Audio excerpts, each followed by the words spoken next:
Hey guys, how's it going? So in this tutorial, I'm going to show you guys how to plot the powder X-ray diffraction pattern using Origin. So in the last tutorial, I showed you guys how to convert the raw data file generated using any popular X-ray diffractometer into a readable format. So in the last tutorial, we came up with this file converted.xy which contained the x and y axis values for the XRD pattern. So this was converted using powdll, and in case you have the raw file only, then you can refer to that previous tutorial that showed how to convert the raw file into a readable format. However, if you have these x and y axis data values, then you can continue with this tutorial. So just go ahead and select all these two columns and then open Origin and paste these into a worksheet. So just press Ctrl+V. So in the x-axis values you have the theta angles, and in the y-axis you have the intensity of the peaks. So just go ahead and select these two columns and right click on them, then select plot, line, and then line. So here you can see a nice XRD pattern in your Origin graph window. So the first thing that you'd want to do is you would want to label the x-axis. So it should be called 2 theta, and the way to enter theta or any other Greek alphabet in Origin is to just go ahead and click here or press Ctrl+G. So that is a shortcut that would select this theta Greek format, and then so theta basically corresponds to Q on the keyboard. So if you press Q on the keyboard, then in Greek alphabet you would get theta. So you have theta here, and then what you want to do is you want to enter the units, so that is degrees. So you can now get rid of this Greek alphabet and enter the units either such as this, degrees, or you can just write O in the superscript format by selecting it and selecting this superscript here. So here you can, so there are a variety of ways you can write or label the x-axis. So whichever you prefer. However, I usually prefer writing degrees explicitly, so I'll just go ahead and and write degrees here. However, you can do it in any way that you like. So here we have labeled the x-axis. Now the next thing would be to label the y-axis. So just go ahead and double click on this here, double click, select all this and write intensity, and in the parentheses you can write the units, and basically intensity has no particular units and it's just arbitrary units, so you can just go ahead and write that. So here you have that, and another way would be to just write ARB in the shorter form, so arbitrary units. So now we have labeled the y-axis as well as the x-axis. Now the next thing that you might want to do is you might want to get rid of all these labels or these values, because intensity usually is measured in arbitrary units, as I already said. So basically the highest peak is scaled to 100 and all the other peaks are scaled relatively. So basically these don't offer any useful information, so you can just go ahead and click on either one of these, so and then just press delete on your keyboard, so you can get rid of these if you want to. And you can also control the number of these minor and major labels or ticks that you are seeing on the axis. So just go ahead and double click on this axis. Sorry, it didn't work quite the way I wanted to. So just go ahead and double click on it and select tick labels, and here you can select the number of minor and major ticks. So currently the number of minor ticks is set to 1, so you can just go ahead and select 0 and click on apply. So that would get rid of all those minor ticks.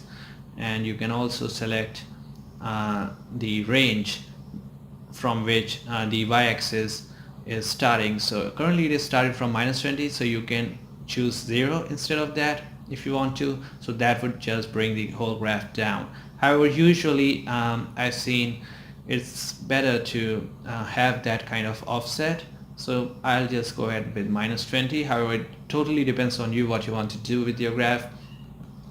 Then the next thing would be to edit the x-axis. So in the x-axis there's not much to do, I guess, because all this information is pretty necessary. So the only thing that I can think of here is I would like to bring this here, because in my XRD in my X-ray diffractometer, I started the scan from 10 degrees to 80 degrees. So I'll like to start this graph from 10 degrees. So in the scale section, I'll just go ahead and select 10 here and click on apply.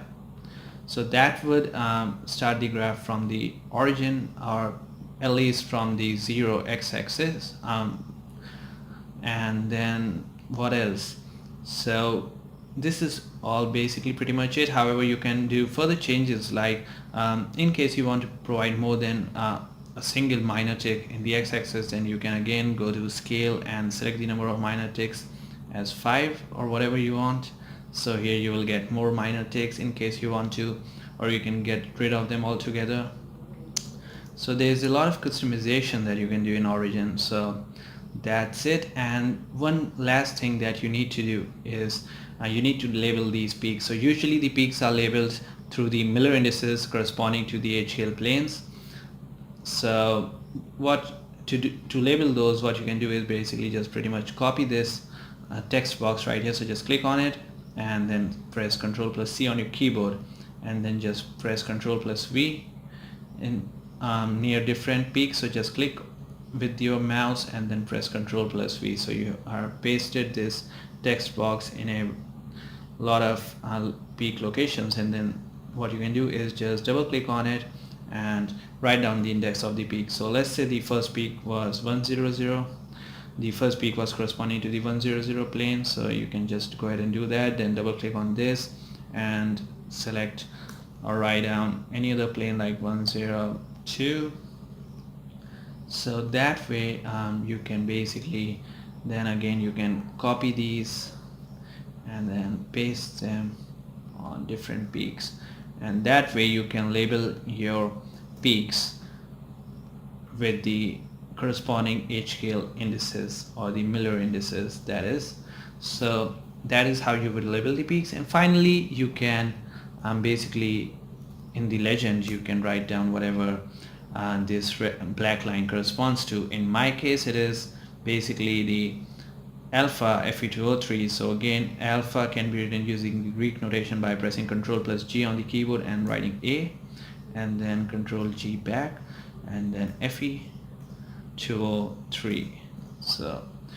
So this would be handy if you are plotting multiple XRD patterns in a single window.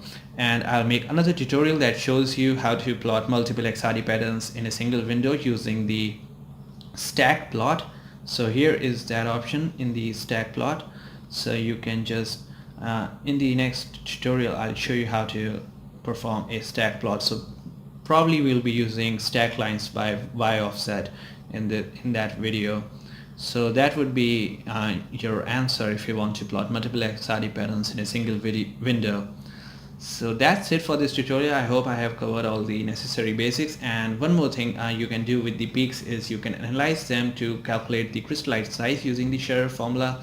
So in order to do that, usually what you need to do is you need to perform Gaussian fit on a peak, and I have already made a video on that. However, I'll just quickly go ahead and show you how to do that. So just use the zoom option to zoom into a peak, and then what you can do is you can select the data points corresponding to the peaks by using this regional data selector, and then select this region on which you would like to perform the Gaussian fit, and then go ahead and click on analysis, and then peaks and baseline, and you can go to peak analyzer, multiple peak fit, and all that stuff.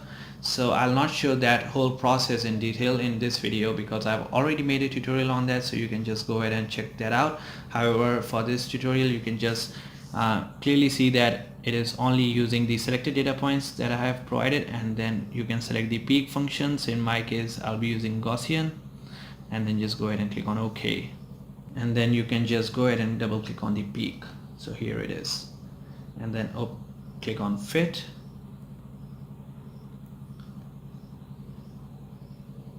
and there you go. So here if you come back to the graph window, then you have this table displaying all the necessary data of the Gaussian fit, and you have the all the information, especially the most important information for the crystallite size using Sheriff formula would be the FWHM, which is this quantity right here, 0.2394. And remember, this is in degrees, so you'll need to convert that into radians while you do that experimentally. So that's it. I hope you guys enjoyed this tutorial. Thanks for watching, and in case you did, then don't forget to hit the like button and subscribe to my channel for more videos like this. Thanks for watching and have a great day.